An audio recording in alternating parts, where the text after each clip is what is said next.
gonna work on a little bit of a Vienna lager. Amber lager, Dos Equis amber, don't care what you call it, it's gonna be a Vienna lager kind of thing. I've got a mix of my base malts, a little Pilsner, got a little Munich, got a little Vienna.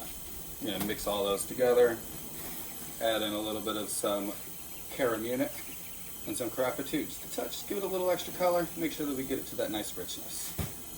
All right, we're gonna build this out throughout the day. All right, we finally have our water up to temp from over here in the kettle. I've pumped it over here to our igloo cooler. Got it over right at about 170 to pump it in. Got it into the igloo cooler. Dumped all of our grains in there. Start giving it a stir up. We're trying to make sure everything gets thoroughly mixed. We don't want any dough balls or clumps of dry grain that aren't getting into the water.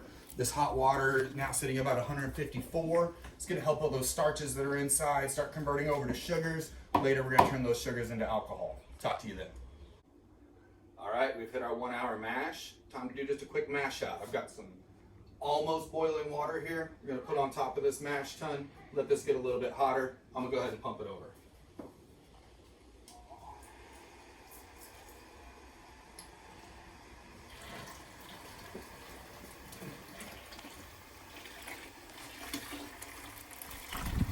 This water coming out is a little over 200 degrees. So I've got a little gloves to keep myself safe.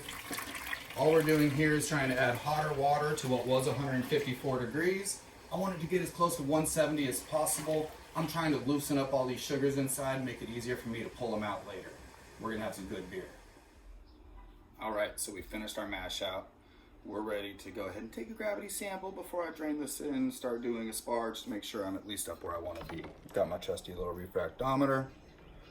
With that, I only need a little droplet. Lay that down on the glass. Close our lid, and we give it a little look-see. So we're looking for where the white and the blue mix up. Let's see if you guys can see. All right, that line's right there, really close to the 1.060 or the 15 bricks, which is good. We're gonna add some water, diluting it. We're gonna boil it down to concentrate it. It'll work out. Mash out is done. Time for us to get ready for a sparge. But first, I want to start making sure that what's coming out of here is pretty and not just full of chunks. So we're going to do what's called a voil-off. I'm going to start to open this thing just a little bit. You'll see it kind of spitting and spurting. There's grains that are trying to get through the little filter screen that I have at the bottom. And so I want to slowly pull out the liquid. And what I'm trying to do is set that grain bed. You're trying to get those grains to kind of compact and become their own filter on top of the metal filter I have in, so that I'm not pumping grains into my kettle. I'm moving over nice clear wort that's ready to be boiled down, concentrated, seasoned with hops, set up to be put into the fermenter later. So we're just gonna run a few of these pitchers out of this, put them back in the top, and keep going until I have nice, pretty, clear flow and easy going wort. We'll start draining that into the kettle and start a sparge. We'll talk then. All right, guys, quick little breakdown of the sparge action going on here. We've got a kettle or a cooler up top, full of 170 degree water. We're draining down into the mash tun that we already talked about. It's got all the grains in there. We heated it up as close as we could to 170. You get the gist. Keep that temperature right. Keep it flowing smooth. Down into the kettle. As soon as we finish draining everything out, I'm gonna take the kettle up to about 6.5 gallons, 6.75, because I'm gonna boil off about a gallon of that to reconcentrate again, get those nice Maillard flavors into our wort, have something good going into the fermenter. This is gonna sparge for a while. We'll talk again later.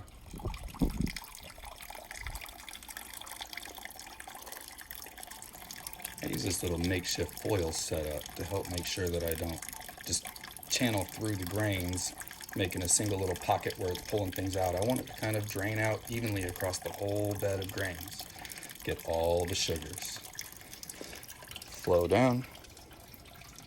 Just in case I had any grains coming through, I got a little chinois there. I'm gonna catch all that. Make sure what's going in here is clear. It's got a nice little kind of ambery copper. There's a hue of brown in there. If you look really closely, it smells great. I'm looking forward to this one. All right, we finished our sparge. We filled up our kettle. I got it right at about 6.5 gallons. I cranked up the heat. We're boiling. As you can see, there's some white foam coming over the top.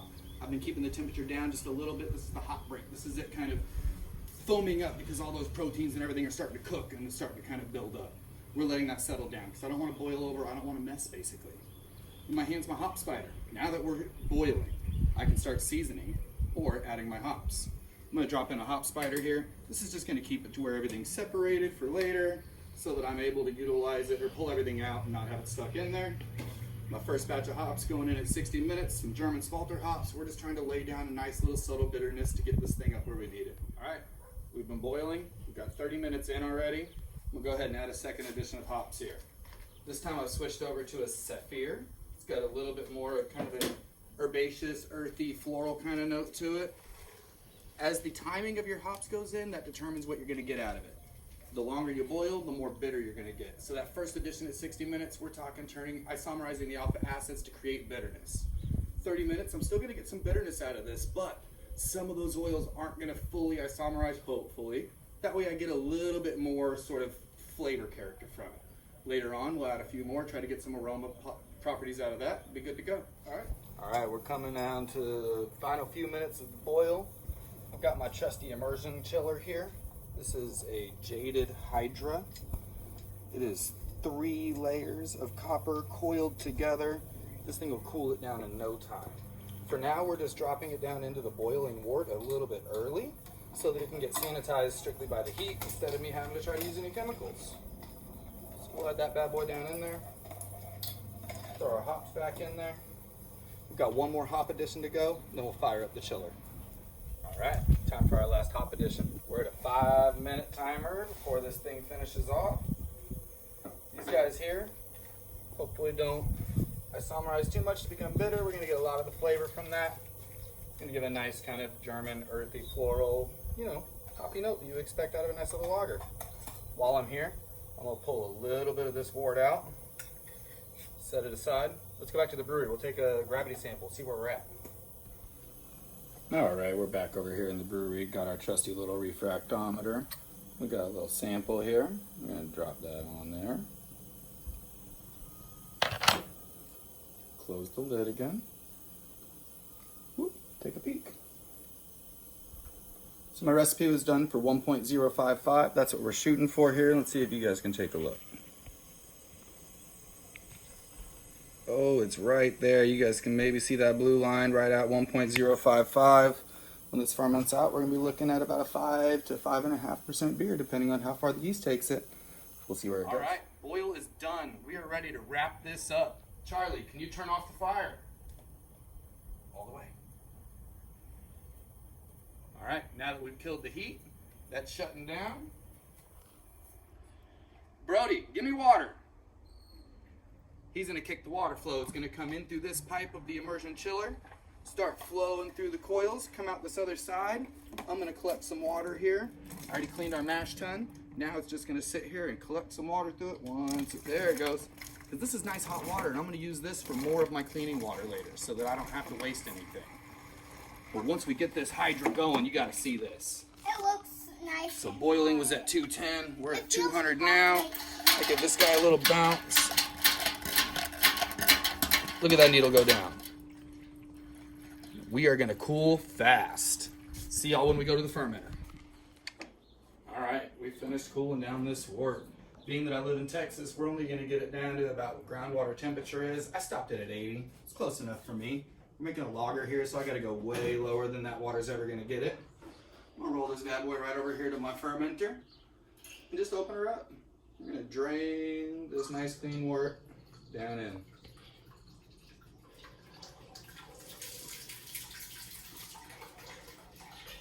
Make sure your fermenters are always fully sanitized. This is when we need to deal with clean products. We have boiled it, sanitized it, everything's set, draining it into the fermenter.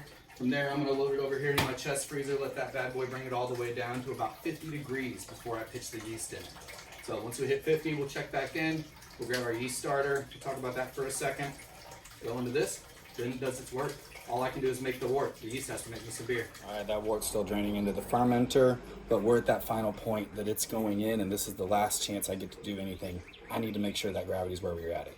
We were checking earlier during the mash to make sure it's making sugar.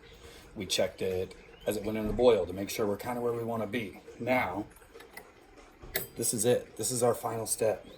I guess we checked it at the end of the boil to make sure that we were kind of on the right track. So I think we're pretty close.